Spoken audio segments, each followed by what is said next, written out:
السلام عليكم ورحمة الله وبركاته. أصحابتي ذا قيمة يا قادرين تناغا مدن channel كاناغا داوانيسان waa Mumtaz Official. maanta waxaa idin wadaa malawax. waxaa ka dhigi kartaa quraac ama casho waxaa rabtid, laakiin hadda aniga cashaa joogaa. waxaa ka sameey doonaa waa meeshan waxaa ii yaalo 2 xabo kun galaas caana meeshan ku heystaa, sokor yar meeshan igugu jiro, intan waxaa igugu jiro qarfo. makiinada marka inaa ku shiidaa rabaa. marka asxaabteeda qaaliga nala socda, waa soo shiideynaa, nala socda insha Allah. asxaabteeda meeshan waxaa ku soo shubtay 3 bakeeri oo bur ah. bakeerigaas ku cabiray. hadda rabaa inaan ku daro ukunti iyo 3 bakeeri oo bur aan ugu jiro.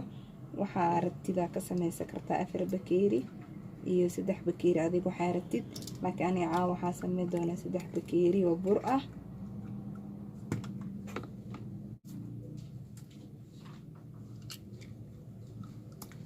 labada xabo ukun waa ku daray. waxaa ku daraa sokorta yareed,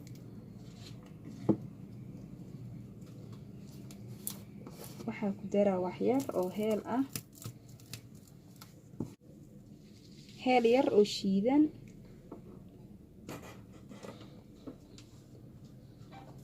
waxaa meeshan ugu jiro cusbo yar. waxaa ku shubaa caanihii. ana la socodkiimayno caana de kaaga yaraadaan dhib ma lahan. caanaha aan ku shubay waa caana booro ah soo qastay. hadaa rabtid caana lo ah ku shuba kartaa, laakiin hadda ani waxaa ku sameeyaa caana booro ah soo qasay waaye.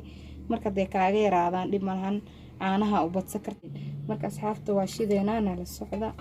حدث حذيفة بالذي قال الرسول أخبر بما قد كان هادينا يقول أسبغ علينا من عظيم حديثه عن فتنة ستموت يوما بل تطول. asxaabteeda saana soo shiiday waa nala socotay maayno malawax aad jileec ugu dhigay. marka qasitaanka u jilciso hadhow malawax jilcana ku soo baxaaya, laakiin qasitaanka marka ka adkeyso hadhow jilcana u jeedimaayno malawax adag oo noqoha. marka malawaxa maxaa la dhahaa caana xataa ugu yaraaday, caana kala gadaal ka soo qastay ma idin tusinin. marka galaaska caanaha uu ku yaryahay maayno, marka caana kala gadaal ka soo qasay ku diray. waa duwana la socda birta saara insha Allah. asxaabey birta ii saaran waa birtaabadii lagu dubo malawaxa iyo waxyaabaha kale. waa ii soo kululaatay. hadda waxaan rabaa inaan bilaabo malawaxii. wax yar oo saliida ku shubee si ay hoos kaaga dhegdhegin. infahanteen wax yar oo saliida ku shubay.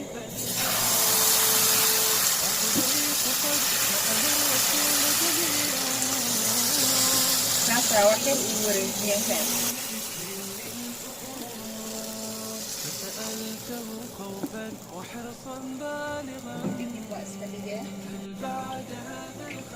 markii ay hoos kaaga bislaato aarabtid inaad gediso. waxaa sameeyay wax yar oo saliida korka mariye si ay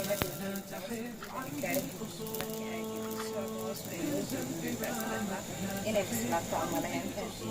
markaas intii waxaa la rabaa inaad waxaana u jeedinoo ka mid madow waa qarkii oo shiidnaaye ama qabdaaye waaye.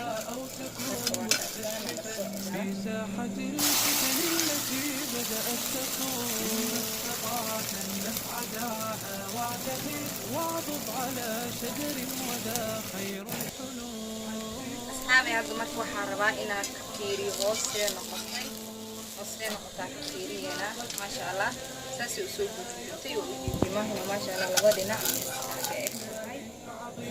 asxaabay midda labaadaa geliyeena intaas. markaa ku jirtaa lagu wareejiyo.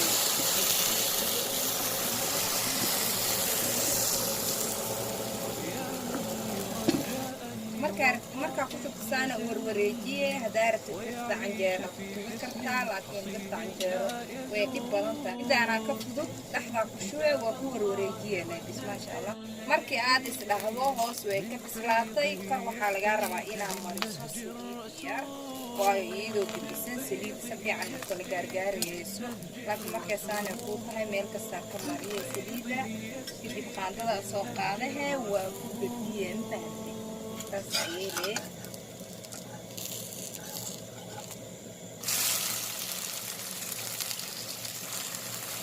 saasa u gediye intaasi qori hoos markaasaan maasha allah kaala maqan فيضه يسقيك بالنهج الرسول من فيضه يسقيك asxaabteyda qaaliga ah saana noogu soo baxay malo waxaynay sidan quruxda badan aada u gaduudan yahay kori hoos uu iskaaga eg yahay shaah yariisaan ku cabin faanta korka waxaa ka mariyay malab waaye waxaa hartaa ku cuni kartaa maraqa u samaysan kartaa shaaha ku cuni kartaa laakiin ani waxaa mariyay malab iyo shaygaas cadeyska isku cun kulaha maasha allah mayno haddaa ka haysa tijaabi haddaa hore noola joogto commentiga noo reeb haddaa nagu cusubtaa soo dhawaa ku dheeraana subscribe-ka noo saar aada mahadsan